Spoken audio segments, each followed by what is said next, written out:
tsy atsika fa ny fahasoavan'Andriamanitra miaraka amintsika. Isika fa ny fahasoavan'Andriamanitra miaraka amintsika noho izoatsika sandrivaky sy asantsika miaraka aminy. Ny fianakaviana no taniketsa ipoiran'ny vocation. Déploie ton cœur et viens nous sauver. Délivre-nous de tout. Fa sisika tokoa fa ny fahasoavan'Andriamanitra miaraka amintsika. Sisika fa ny fahasoavan'Andriamanitra miaraka amintsika noho izoatsika sandrivaky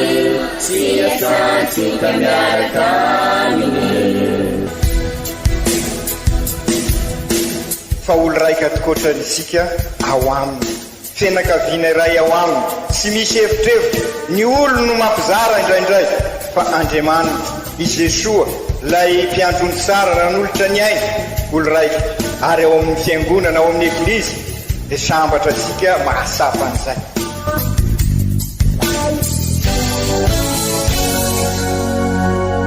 Olo araiky atsika atambatry ny fanahy masina ka miray, olo araiky ao amin'ny Kristy. Fandaram-pampianarana iarahana amin'ny son excellence Monseigneur Benjamin Marc Caramarson eto amin'ny radio Fagniry.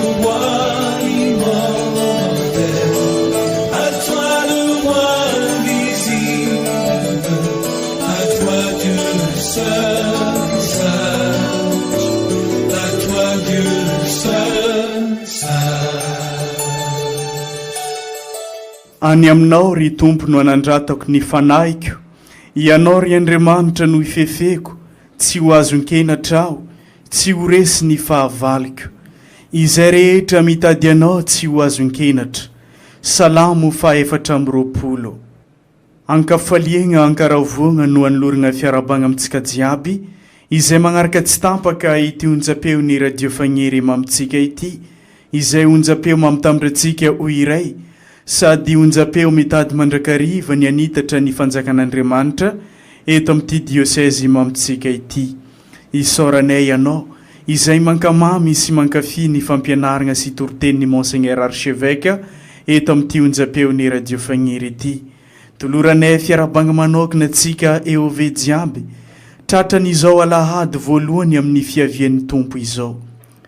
Koa amin'izao alahady voalohany amin'ny fiavian'ny tompo amin'ny taona 10 izao, dia omeny eglizy loahevitra isika ny hoe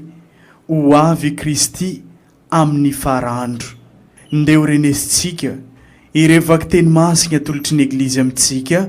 izay arahana fampianarana sy toriteny avy amin'ny Monseigneur Archevêque ray aman-drenitsika.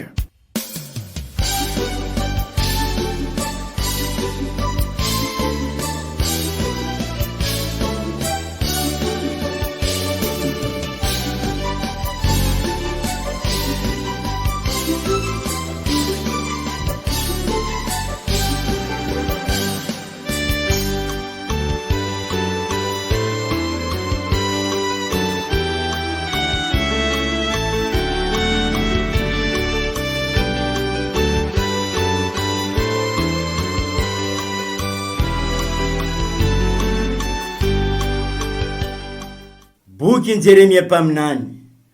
Ho avy ny andro, teny mariny tompo, anatanterako ny teny soa nolazaiko momba ny taranak'Israely aman-taranak'i Joda.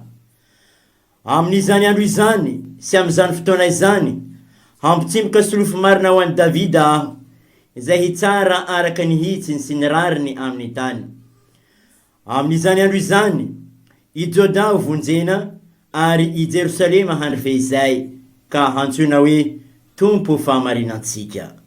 Izany ary ny tenin'ny tompo, isaorana ny Andriamanitra.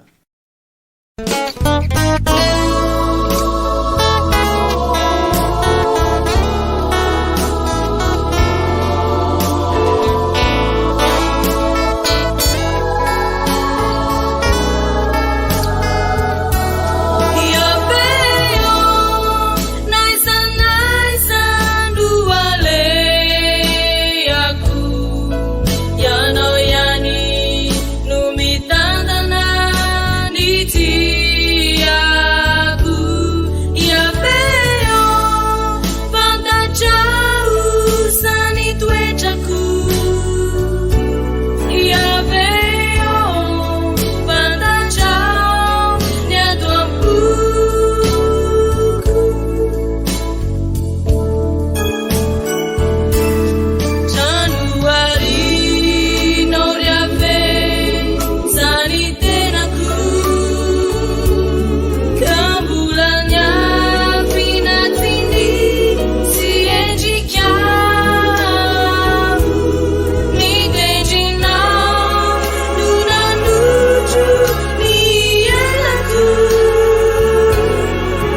Vaky teny masiny faharoe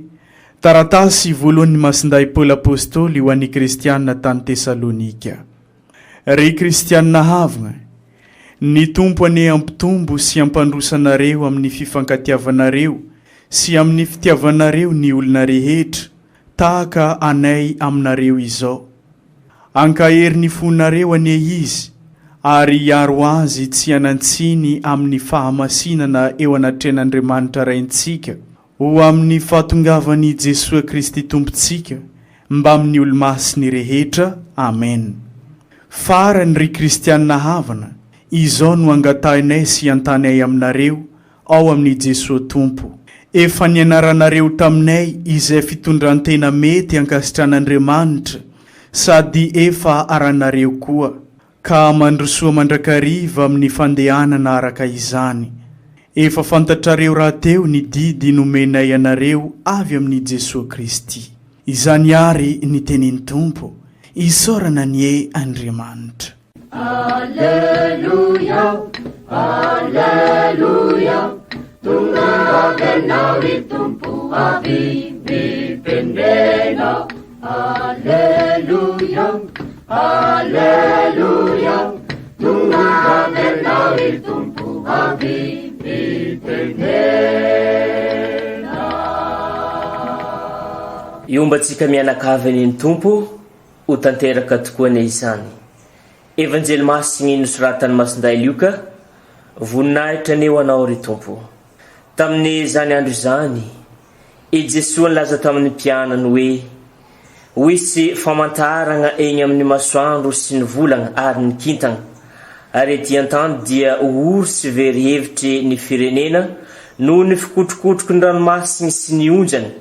ho ankona foana ny olona noho ny fatahorany sy ny fiandrasany izay loza anjo an'izao tontolo zao, fa iozongozogno ny herin'ny lanitra.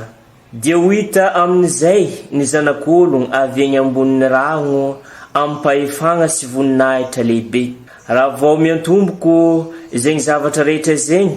dia miandrandra ka asandra tony lohanareo,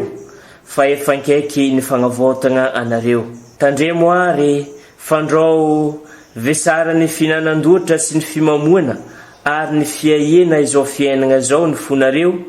ka tratry ny tonga tampoka aminareo any izany andro zany fa ho sahala amin'ny fandrika avoan'ny ologno rehetra mitoetra eto ambonin'ny tany izany. Koa miambena ary mivavaha mandrakariva mba ho mendrika ho afaka amin'izany loza rehetra tsy maintsy ho tonga izany ianareo, ka itsangana iseo eo agnatrehan'ny zanak'ologno. Izany ary ny tenin'ny tompo, derany eo anao ry Kristy.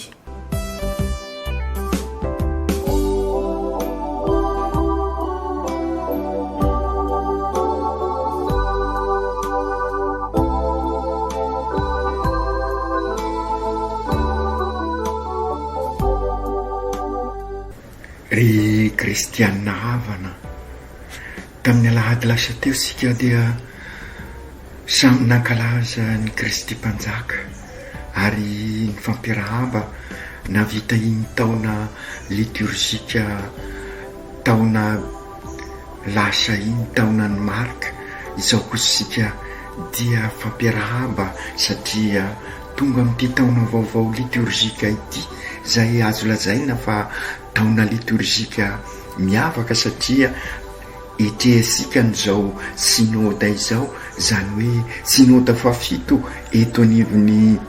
diocese, fa iombonantsika amin'ny sinoda eran-tany, ary ny manaitra hotsika dia mitovy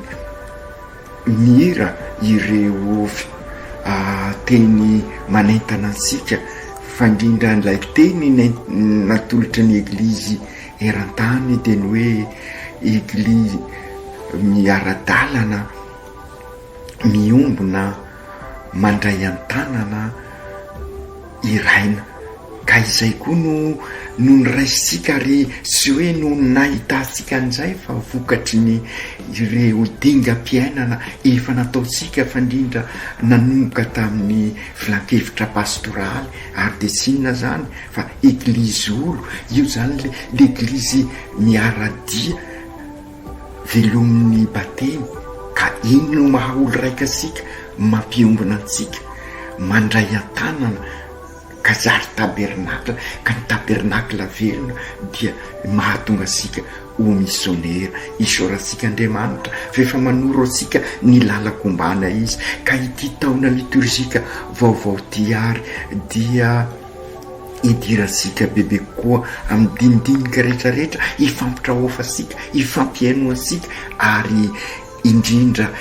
izahasika izay mety ambaran'Andriamanitra amin'ireo famantarana maro isan-karazany ambarany amintsika tahaka ny lazaisika teo ka i Masinda Luka no evanjely hiara-dalana amintsika ka ankafaliana ary le kristiana havana ankaravona no hiara-banantsika amin'izao taona vaovao zao ho taom-pahasoavana tokoa nyity ho taonjina irotsaka amintsika tsiraikiraiky isika olo raika ziaby isika eo ve ny sodran'Andriamanitra ahafahasika mirosy lalindalina koa amin'ny maha vita batemy antsika maha kristianina asika ka anovasika zao départ vaovao zay fiangana vaovao pentecote vaovao zao eto anivony ny diocesesika ka olon-dehibe ampinoana tokoa ny asika naka na de mafy aza ny rivotra mitady andrendrika atsika sy anapotika ny fiainantsika ka mivahatra amin'ny Kristy isika ka sy ho rendrika naovinanao vina ny sampiainantsika ka ho tahaka ny Kristy tokoa isika zay raha te honiny vin'ny teny hoe kristianina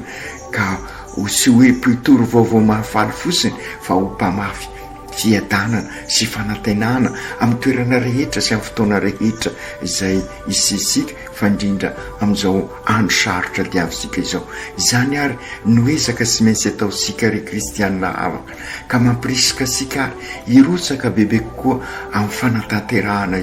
zao synode zao zay fotoana lehibe zay ahafahasika mifampitraotra ho isika teo antsony isika ziaby na de ireo sy vita batemy azy izao ny fotoana ifampienona ifampitandre ka iezaka amaky ny zava-misy eo amin'ny fiainansikasika ireo famantarana maro ka ahafahasika manao sivana entan'ny fanahy masina ka ahita izay fifandraisana vaovao araky lazaisika mandrafitra ny maolona fa io fifandraisana io indrindra no potika amin'izao fotoana zao fifandraisana amin'ny zavaboary fifandraisana amintsika samysika fifandraisana amin'Andriamanitra ka izao taona vaovao liturgika idiratsika amin'izao synode izao ane anampy isika irosy lalindalina koa amin'izany ny tanjona dia isika irosy lalindalina koa amin'izay mahaolon-dehibe ara-pinoana asika zay ka tonga asika ho tena mpandray an-tanana sy ho mpitandamba soa noho iny filaza asika matetika fa mba mpiansehitra tena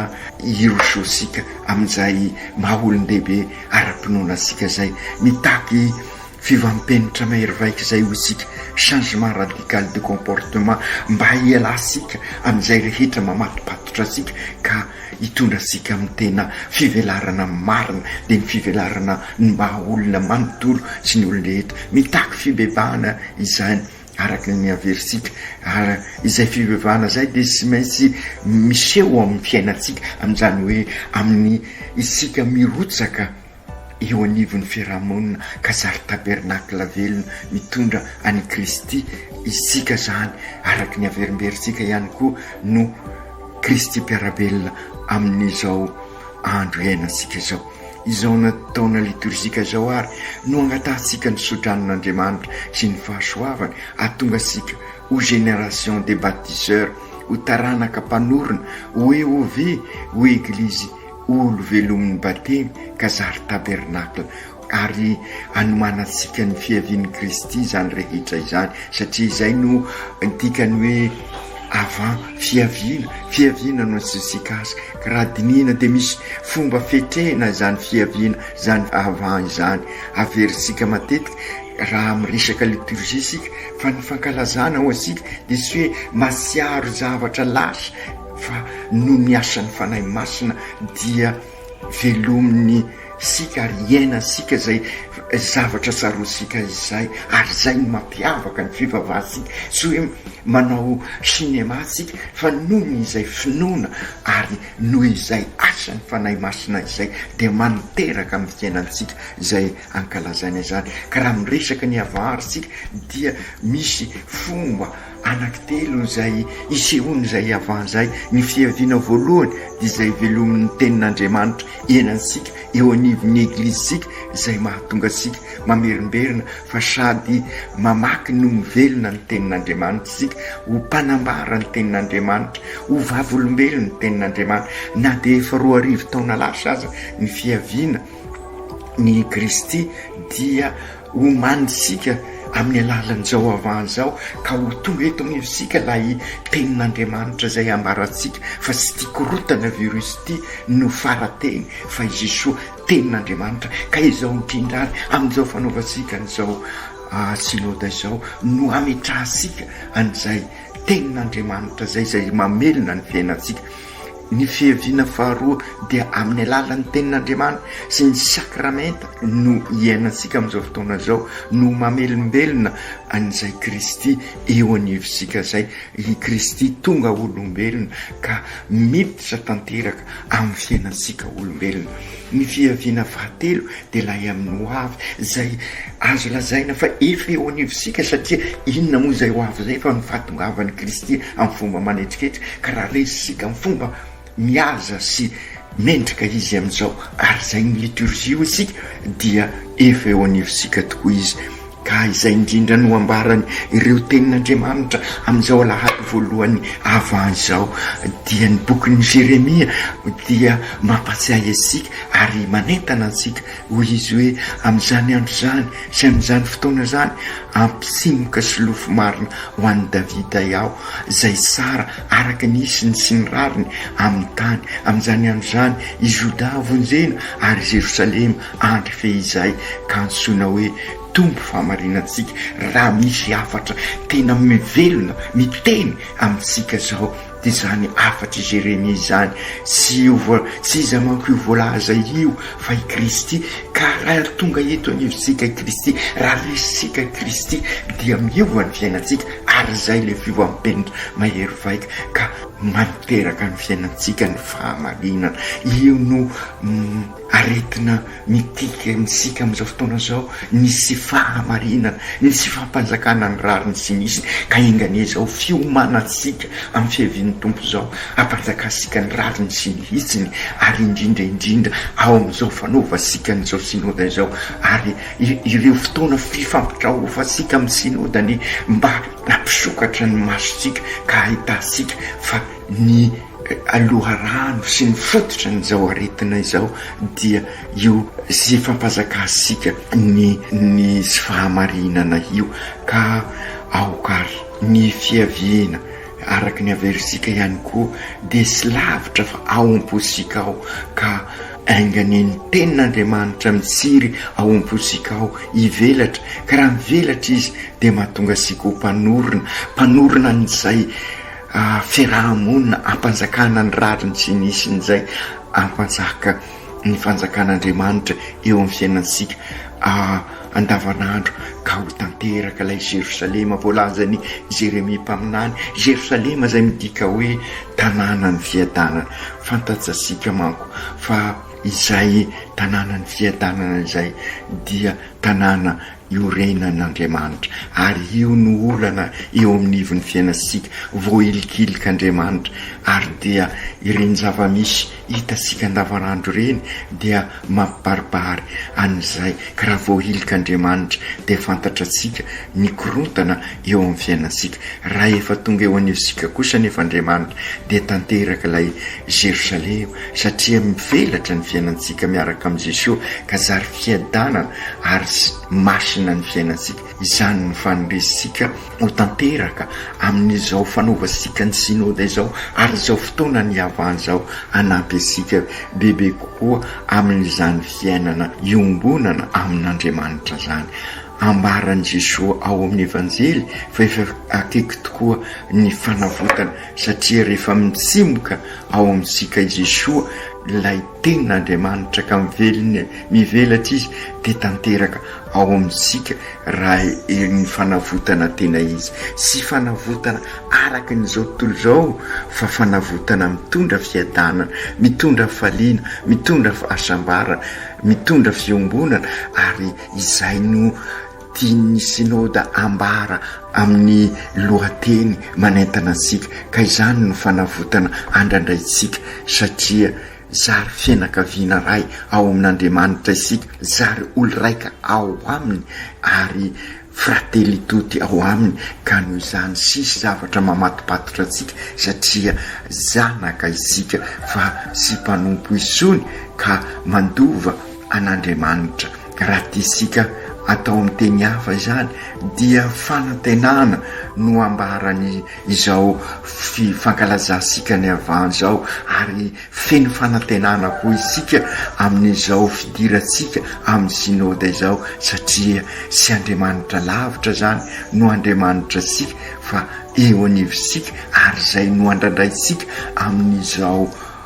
synode tretresika izao. Izany raha teo koa no mbola ambarany Masonda Paoly amin'ny vaky teny faharoa ho an'ny Tesalonisianina, hoy izy mivolagna amintsika hoe ankahiry ny fonareo anie izy Andriamanitra zany, ary hiaro azy sy anantsiny amin'ny fahamasinana eo anatrehan'Andriamanitra raha isika ho amin'ny fahatongavan'i Jesosy tombosika mba amin'ny olo-masina rehetra. Amen. Izany fankahirezana izany no manosika sika ary andresy ireo mety izay misakasakana ny fahatongavan'ny tompo eo anivosika, araka ny fantatsika sy inona io vato misakana voalohany io, fa ny fahotana ady sady dia tokoa no izao avany izao, ary zay ihany koa ny toe-panahy manentana antsika amin'izao synoda izao. Ny ady dia ny ady amin'ny rasy, ka ny fahotana no vato misakana voalohany. Ka izao fotoana izao ary no andro sara andresesika an'izany fahavalo sy hita maso, dia ny fahotana zay manapotika ny fiainantsika, manapotika ny tontolo iainantsika, manapotika ny fifandraisantsika amin'Andriamanitra, ary dia izay no tsy maintsy ady etrehantsika mba irindra izay fifandraisana izay. Matetika isika sy miraharaha ny zavaboary manodidina antsika, ndeha ary amin'izao avany izao, amin'izao fandraisantsika ny tompo izao, anao ezaka isika hivelona ny vocationtsika hatramin'ny voalohany, ka hanarina ny tontolo iainana, ka ho mpanorina ny tontolo iainana vaovao. Io diocese maintso tokoa ny izao fidiratsika amin'ny avant, amin'izao taona vaovao izao, ka anao fivampenitra mahery vaikisika, ka sady karakara ireo ala sisa kely izay eo ampelantanantsika, no amelona ireo kakazo amboly azo isika araky ny tarigetrasika izay averimberitsika, ary manomboka any amin'ny sekoly izay fanatanterahasika ny fiarovana ny zavaboary ary ny fikolokoloana ny zavaboary. Eo koa ny fahotana manapotika ny tontolo mpiainantsika, dia araky ny lazaitsika teo, ny lainga, ny vandivandy, ny fitapitaka, ny sy fahaizantsika mampanjaka ny rariny sy ny hisiny eo anivon'ny fiarahamonina sy ny fianakaviana, ary mampasiahy antsika amin'izany ny taratasy mieveka zay vao eo ampelantanantsika misy amin'izao fanomboasika ny taona pikatroana, ary indrindra koa ao anatin'izao taona vaovao idiratsika amin'ny taona vaovao liturgika izao, iomanantsika amin'ny fahatongavan'ny tompo, ka anisan'ny fanomanana ny izay fampanjakana ny marina, fampanjakana ny rariny sy nisiny, ary ny fahaizasika mifanasoa sy mifampisimbona ary zay no antondrian'i Jesoa ka fiomanana tanteraka amin'izany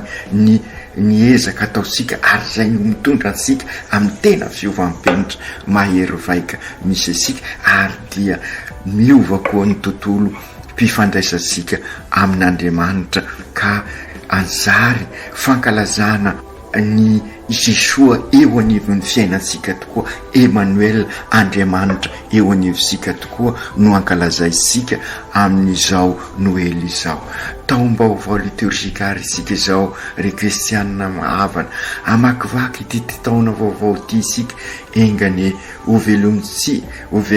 ovelomitsika eo anivon'ny fianakaviana eglizy kely ny fitiavansika mbavaka sy ny fandalenam-pinoana araky ny lohevitra manaintana antsika amin'izao taona ny voalohan'ny synôda diosezesika izao. Makahery antsika ary misodrano antsika zaby, isika eovezy aby, isika fianakaviana eglizy kely mba ho eglizy velomin'ny batemy tokoa isika ka ho tabernakla velona.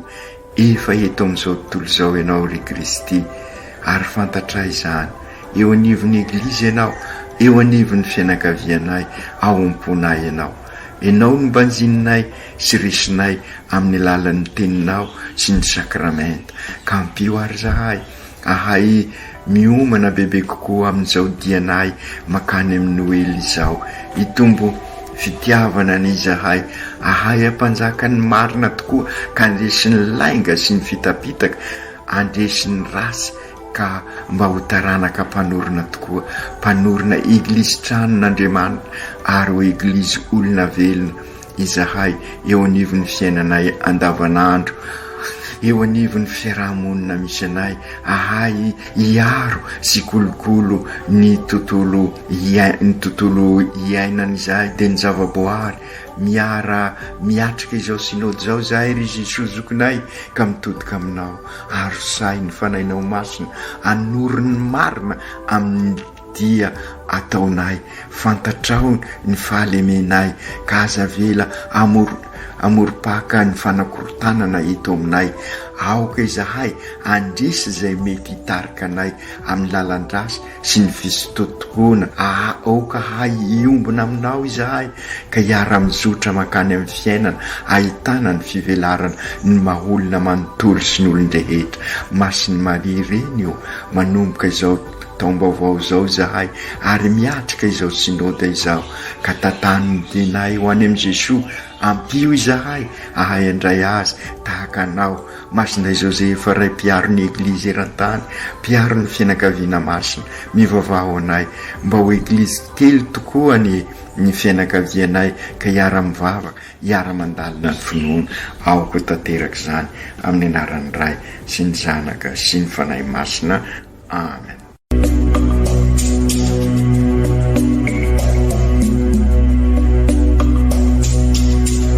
Tsy atsika fa ny fahasoavan'Andriamanitra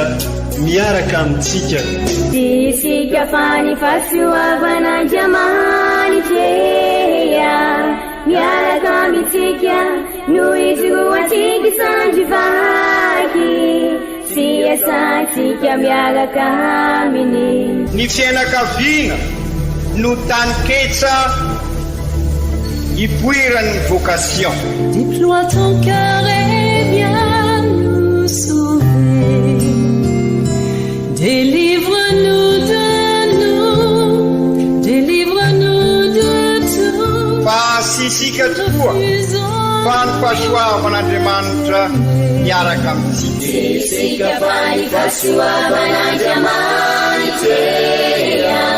miaraka amintsika no izoatsika sandrivaky, sy asantsika miaraka aminy. Fa olo raika tokoatranisika ao aminy, fianakaviana iray ao aminy, tsy misy hevitrevitra. Ny olo no mampizara indraindray fa Andriamanitra i Jesoa lay mpiandrony tsara nanolotra ny aina olo raika ary ao amin'ny fiangonana, ao amin'ny eglizy dia sambatra sika mahasapa an'izay.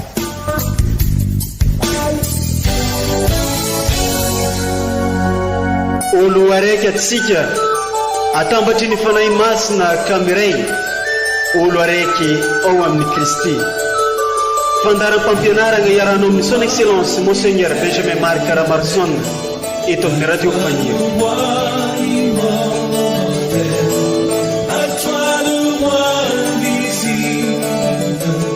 À toi Dieu seul.